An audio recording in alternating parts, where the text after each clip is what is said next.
Censorship is a problem in America. And if you don't believe that, you're really not paying attention. The strange thing is, most Democrats want more of it, and Republicans are doing their best to rein it in. But even Democrats who, against the grain, are being censored as well, especially Robert F. Kennedy Jr., who has questioned the mainstream narrative quite vocally, quite openly. Here's what he says is the game plan of Democrats who want him silenced. Listen. And my views are constantly misrepresented so that the truth of what I believe is not, we're not allowed to have a conversation about that with the American people, which I believe vaccines should be tested with the same rigor as other medicines and medications.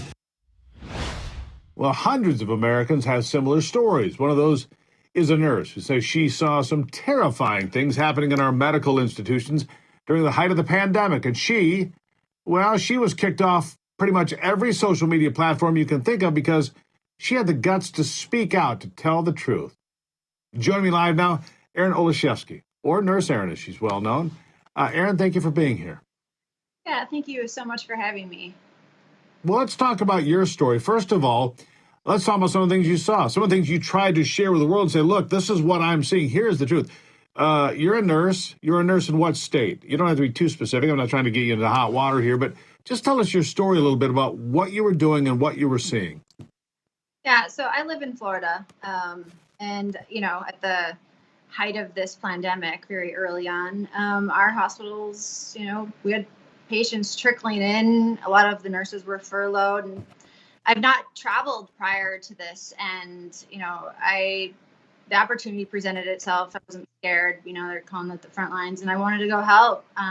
So that's ultimately what I did. I signed up. I told me to get on a plane in 2 days and, traveled to the epicenter of the world.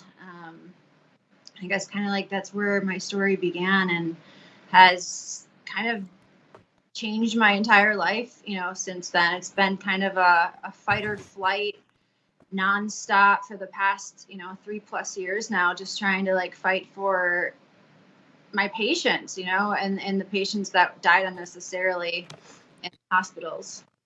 And I want to focus on that. Died unnecessarily. Tell me what you were telling people, the things that you were seeing when patients were being given certain procedures that had very bad outcomes. Tell me about that. I didn't know what to expect when, heading into the hospitals there. And it was mainly the New York City health and hospital system. So they mainly served patients, lower income populations. And, man, when I first got in there, I just saw things that I've never seen in my career, in my entire life. And I've been in healthcare since I was 16 years old.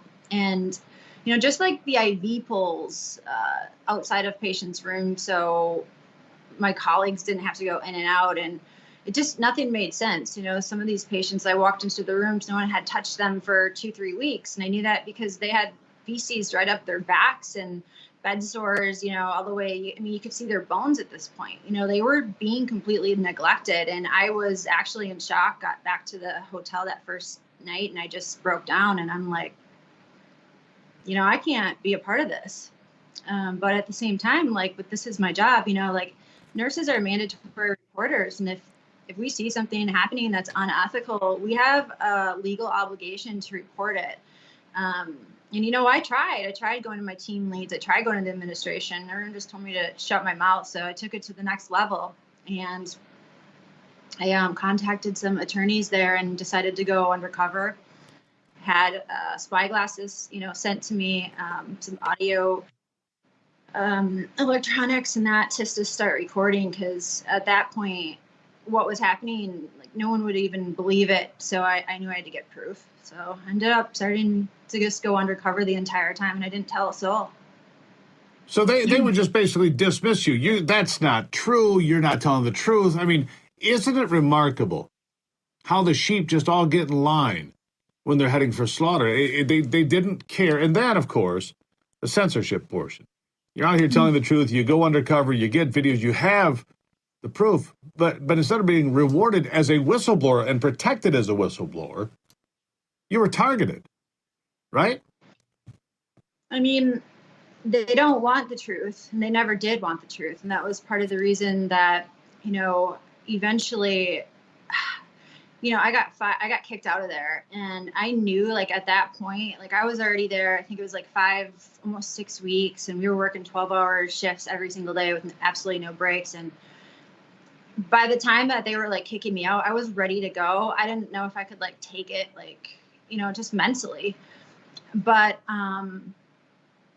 they didn't know that I was undercover, and at that point, just coming out with my expose and like putting it out to the entire world, like I knew that at that moment, like my life was gonna forever change. And frankly, I was like, and I still am like scared for my life, because they don't welcome whistleblowers, and they say whistleblower protection, but it's a lie. It's a complete farce. And I think that, that's why there's not a lot more, because people saw me like just go through the ringer and really move. No, I think you could easily compare just the whistleblowers in front of Congress here in the last few weeks compared to what happened in 2019 is an education. The left-leaning media was cheerleading all the whistleblowers in 2019. They should all be protected. They should all be believed.